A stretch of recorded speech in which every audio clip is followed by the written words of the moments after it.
La fin de la vie, on la voit souvent comme un moment très triste, surtout quand elle est liée à une maladie. Alors ça donne pas très envie de s'y engager. Pourtant, Étienne a choisi d'être bénévole dans un centre de soins palliatifs. La mort, il la côtoie tous les jours en tant qu'accompagnant. Je m'appelle Étienne, j'ai 73 ans et j'accompagne depuis 8 ans des patients qui sont en soins palliatifs. Les soins palliatifs en fait prennent le relais lorsque la partie curative n'a plus de chance d'avoir un succès. Et par conséquent, le but des soins palliatifs, c'est d'entourer la personne, de lui prodiguer des soins évidemment médicaux si c'est nécessaire, mais surtout de l'accompagner dans la vie, de l'accompagner pour qu'elle puisse continuer à avoir une vie sereine, la plus sereine possible, malgré la tragédie bien entendu qui la touche. Le bénévolat n'a pas du tout de but médical, c'est un but humain, je dirais humanitaire, consistant à être proche de la personne et de sa famille et de ses proches également pour l'écouter. Donc nous sommes essentiellement dans une posture d'écoute, de respect total de la personne. Il n'est pas question de discuter, il n'est pas question de parlementer, de convaincre, il est simplement question de l'écouter, de la faire parler si elle a envie de parler, ou de se taire tout simplement si on sent qu'elle n'a pas envie de s'exprimer, qu'elle préfère rester silencieuse. Donc nous, on est là effectivement pour que la personne puisse communiquer, que la personne ressente sa dignité. Une personne qui n'a plus de dignité, finalement, elle perd son envie existentielle, elle développe des pulsions de mort. Alors qu'au contraire, quand elle est dans la communication encore, quand elle est dans l'écoute, quand elle est dans le fait de s'exprimer, donc elle s'exprime plus que nous nous exprimons, mais le fait qu'elle puisse s'exprimer, puisse parler, finalement contribue, nous le pensons, nous en sommes convaincus, à réduire leur souffrance existentielle. Parce qu'on s'imagine souvent qu'un centre de soins palliatifs, c'est un mouroir. Que dans la notion de fin de vie, il y a le mot fin, mais pas le mot vie. Si Étienne a un rôle d'accompagnant, on va voir que les soignants ne sont pas en reste et que même s'ils ne sont pas là pour guérir, leur travail est plus que nécessaire. À l'hôpital, le but premier n'est pas d'apaiser la douleur. Dans les bons hôpitaux, il peut y avoir également des médecins de la douleur et un accompagnement pour apaiser la douleur. Mais le but premier, c'est de guérir. Et donc, beaucoup de malades arrivent avec des souvenirs effrayants de leur séjour à l'hôpital. Ils ont beaucoup souffert, physiquement aussi. C'est ça qui distingue véritablement les soins palliatifs. C'est que là, le but premier, c'est d'apaiser la douleur ou la souffrance dans toutes ses formes. Alors, il y a une prise de conscience qui peut être douloureuse pour le patient et pour sa famille, puisqu'évidemment, il s'agit d'admettre que le remède n'est plus de la pharmacie ou de la chimiothérapie, mais que l'important, c'est de vivre intensément ces derniers moments avec les proches, avec la famille et avec les soignants aussi, sachant que dans une unité de soins palliatifs, les soignants ont plus de temps que dans les hôpitaux où c'est beaucoup l'usine, où les patients voient circuler des tas de personnel en blouse blanche ou en blouse bleue, mais sans qu'ils aient le temps de parler, d'expliquer, etc. Alors, contrairement à l'image qu'on peut s'en faire, contrairement peut-être à la légende, le centre de soins palliatifs n'est pas un mouroir. Et nous disons même qu'au contraire, c'est un vivoire. Il s'agit de vivre, il s'agit de permettre de vivre, il s'agit de laisser toutes les occasions de vivre dans les interstices qui se passent, qui existent entre la personne et son entourage. Il s'agit véritablement d'encourager ces pulsions de vie, celles qui restent, mais la plupart du temps, il en reste beaucoup. Évidemment, personne ne rentre en soins palliatifs par hasard. Mais l'arrivée n'est pas la même pour tous. Étienne a été confronté à des cas très différents durant ses années d'accompagnement. Les soins palliatifs commencent en général par un accueil très, très fort, très humain, qui est très important pour les malades ou pour les familles. Très souvent, ils ont connu des hôpitaux très impersonnels, des accueils qui n'en étaient pas en fait. Et dans beaucoup de centres de soins palliatifs, il y a un accent qui est mis sur les premières minutes. Dans l'unité où je suis, par exemple, le bénévole commence par apporter un bouquet de fleurs à la personne. Si elle l'accepte, bien entendu, ça n'a l'air de rien, mais ça compte énormément pour la personne qui se sent attendue, qui se sent respectée dans sa dignité, dans ses attentes humaines. Une bonne entrée en soins palliatifs, c'est une entrée dans laquelle le patient n'est pas en conscience altérée, a encore tout son esprit, est encore capable de comprendre, bien entendu, ce qui se passe pour lui, de pouvoir communiquer idéalement aussi. Il peut se passer beaucoup de choses pendant la semaine ou les 3 semaines ou les 2 mois qui s'écouleront entre l'entrée de la personne et puis son décès. Les patients arrivent souvent, fréquemment, après qu'ils aient connu une période de déni par rapport à ce qui leur est arrivé, avec une volonté farouche de continuer les traitements lourds, les traitements fatigants, lourds, notamment de chimiothérapie éventuellement. Et ils ont eu, la plupart du temps, malgré tout, une conversation franche avec leur médecin traitant, avec leur oncologue ou leur médecin, pour arriver à la conclusion, avec le médecin, que la meilleure chose, c'était d'abandonner l'idée de guérir, mais plutôt d'aller dans une autre phase de leur vie. Cette phase d'acceptation, elle n'est pas extrêmement courte, elle peut durer plusieurs jours. Il y a au fond toujours, malgré tout, une tragédie, l'idée que la vie sera raccourcie par rapport à la façon dont on l'anticipait, bien entendu, avant. Donc on peut pas, il n'y a pas de règle générale du tout. Il y a des personnes qui arrivent et ont bien compris que leur sort était joué, qu'elles n'avaient plus qu'à passer quelques jours. Et ça arrive souvent aussi que les personnes, ayant connu une situation semblable dans leur propre famille, sont, je ne dis pas résignées, la plupart du temps, elles comprennent, avec philosophie, elles peuvent comprendre que le moment maintenant, c'est de profiter d'une autre manière de ce qui reste à vivre. Ce sont des séjours qui peuvent durer plusieurs semaines, par exception 2 ou 3 mois, mais c'est très rare, parce que la plupart du temps, on réévalue ce qu'on appelle la pertinence de ces jours pour savoir si, à un moment donné, les douleurs physiques du soignant étant apaisées, il n'est pas mieux pour la personne de rentrer chez elle, ce que beaucoup souhaitent, incidemment, ou alors d'aller dans une EHPAD, etc. Il y a de nombreux cas où la personne vient une fois, est apaisée, part chez elle, revient une deuxième fois, 3 fois. Il y a des personnes qui font 2 ou 3 séjours, finalement. Lorsqu'elles repartent, on leur dit, voilà, si ça va mal à nouveau, vous revenez, vous avez une place qui vous est réservée. La fin de la vie, c'est encore et toujours de la vie. Étienne l'a bien compris, et la réalité des soins palliatifs peut s'avérer surprenante quand on ne la connaît pas. Il y a parfois, ça semble très paradoxal, des mariages dans ce centre, des mariages. Alors ça peut parfois être pour des raisons purement patrimoniales, pour régulariser une situation, mais j'ai assisté à plusieurs mariages qui n'étaient pas du tout, c'était vraiment une réconciliation, une volonté de concrétiser en fin de vie une alliance matrimoniale réelle. J'ai assisté un jour à une réunion de famille exceptionnelle à l'occasion du baptême d'un petit-fils. Toute la famille était là, la famille s'est réunie dans le jardin, il y avait une grande joie, une grande sérénité aussi. Le grand-père, la personne qui est décédée 2 ou 3 jours après. Et on avait senti que pour elle, c'était extrêmement important ce moment où toute la famille était réunie, toute la famille était là pour ce moment si important. D'ailleurs, il arrive souvent que le décès de la personne intervienne une fois que l'événement important a eu lieu, une fois que la petite fille était née, ou une fois que précisément un baptême avait eu lieu.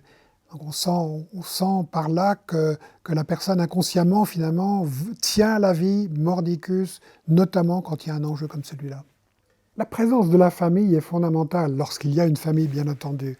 Et la plupart du temps, les visites sont très nombreuses. Alors évidemment, le week-end surtout, mais même en semaine, l'endroit où je suis est très ouvert pour que les familles puissent venir sans trop de contraintes. En principe, les visites ne sont que l'après-midi et le soir, mais quand les personnes sont en situation vraiment de fin de vie, cette règle est remise en cause pour qu'il n'y ait pas d'obstacle à la présence de la famille.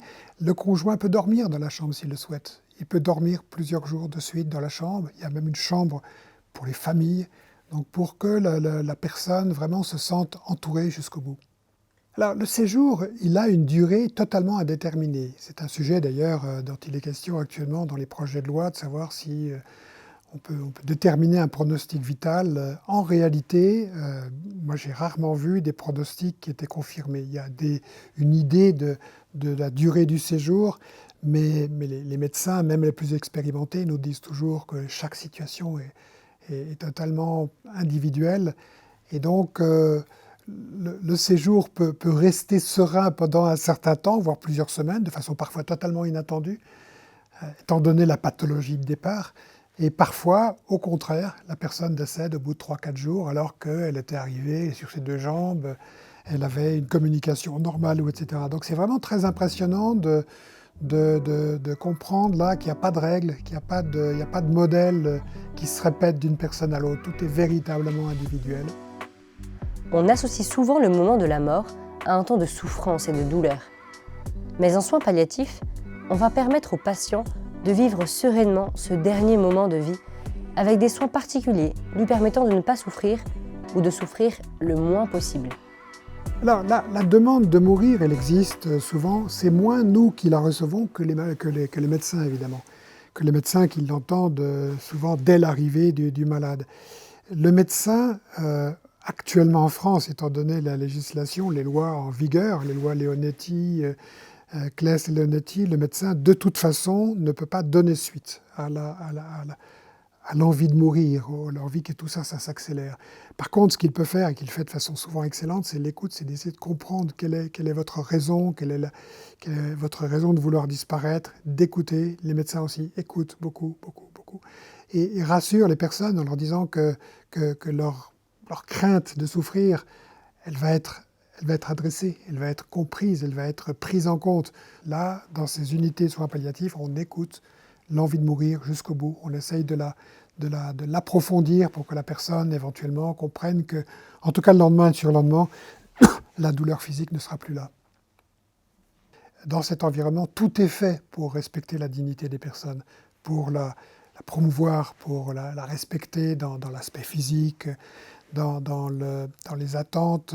On respecte la personne humaine dans toutes ses dimensions. La première chose finalement qui compte pour la personne, qui évidemment vit quelque chose de très dramatique, c'est d'avoir l'impression d'être comprise, d'être entendue, d'être comprise et d'être respectée pour ce qu'elle est.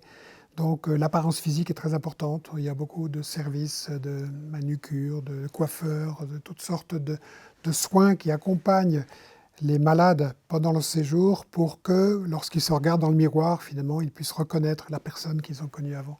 Le but de toutes ces activités, c'est de continuer à donner le sentiment de vie aux patients, le sentiment de leur dignité, le sentiment qu'ils sont importants, qu'ils ne sont pas simplement là comme des poids morts, je dirais, mais vraiment comme des personnes vivantes jusqu'à la fin. Être bénévole en soins palliatifs, c'est aussi côtoyer la mort au quotidien, car la mission d'Étienne ne s'arrête pas à la mort des patients qui l'accompagnent. En 8 ans, moi, ça m'est arrivé 3 fois, 4 fois d'être là au moment où la personne décédait. Alors que la famille n'était pas là parce qu'elle n'était pas là, elle n'avait pas été prévenue suffisamment à temps. Et cette présence que nous pouvons avoir jusqu'au dernier moment, elle est extrêmement importante.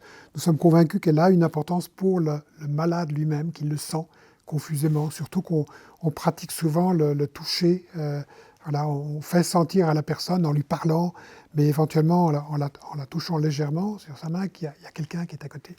Et on pense que les sens de la personne sont suffisamment encore aiguisés pour qu'elle comprenne qu'elle n'est pas toute seule.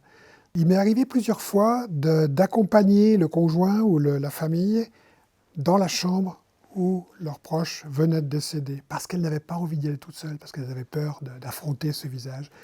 Et c'est très, très émouvant pour nous, les bénévoles, d'avoir ce rôle d'interface, d'intermédiaire finalement. On ressent véritablement notre responsabilité en tant qu'accompagnant, d'accompagner, y compris le conjoint, lorsqu'il arrive quelques heures après le décès.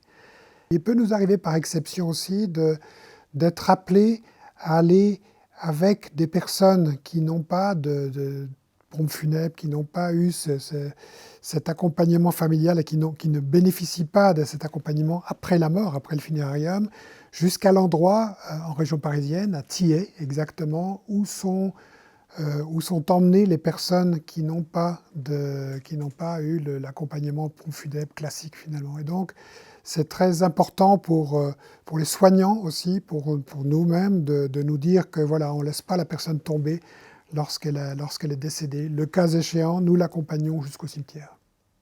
Une fois la personne décédée, donc il y a ce qu'on appelle la toilette mortuaire pour que la personne soit préparée dans des conditions de dignité pour elle, de beauté, d'une certaine beauté. Une situation qui permet ensuite à la famille de venir voir son proche Cette toilette mortuaire, je fais une parenthèse en disant qu'en fait, j'ai entendu des infirmières ou des aides-soignantes qui nous ont dit que jamais elles pourraient faire la toilette mortuaire d'une personne qui se serait suicidée ou qui aurait eu une euthanasie. C'est tellement important pour elles, tout cet accompagnement jusqu'au bout, que dans l'hypothèse où un jour il y a cette pratique, aujourd'hui en tout cas, les aides-soignantes et les infirmières le vivent a priori très mal. Les soins palliatifs, pour moi, c'est l'honneur d'une société. C'est la grandeur d'une société qui respecte les personnes jusqu'à l'ultime extrémité. Et participer à cet accompagnement, c'est pour la plupart des bénévoles que nous sommes un motif de grande fierté, finalement, d'être là, aux avant-postes de la société, avec la famille, pour les personnes qui décèdent ou qui sont décédées. Là, les soins palliatifs, espérons-le, ne disparaîtront jamais. Je pense que même si demain il devait y avoir une législation de mort provoquée, on le voit dans les pays qui ont légiféré, ce ne sont encore qu'une minorité de personnes qui recourent à une mort administrée, à une mort rapide finalement, même dans le pays ou la région du monde où c'est le plus développé, c'est la province de Québec, il y aura bientôt 10% des décès qui se feront sous forme de mort provoquée. Ça veut dire que 90% ne décèdent pas de cette façon brutale. Et donc les soins palliatifs resteront nécessaires. Il faut espérer qu'on continuera à les développer en nombre, puisqu'on sait que dans un pays comme la France, il y a à peu près la moitié des patients qui devraient y avoir droit, puisque c'est un droit aujourd'hui, qui n'y ont pas droit parce qu'on est dans des déserts médicaux pour des raisons X ou Y. Donc ça, il faut absolument que ça se développe, d'autant plus que la démographie, l'âge moyen va augmenter, donc il y aura de plus en plus de besoins, mais aussi parce que c'est un gage de dignité pour une société d'accompagner ces morts et de ne pas les exécuter, de ne pas les abandonner au moment fatidique. On se retrouve très bientôt pour d'autres histoires aussi intenses, parce que c'est tout ça qui fait de nous des humains.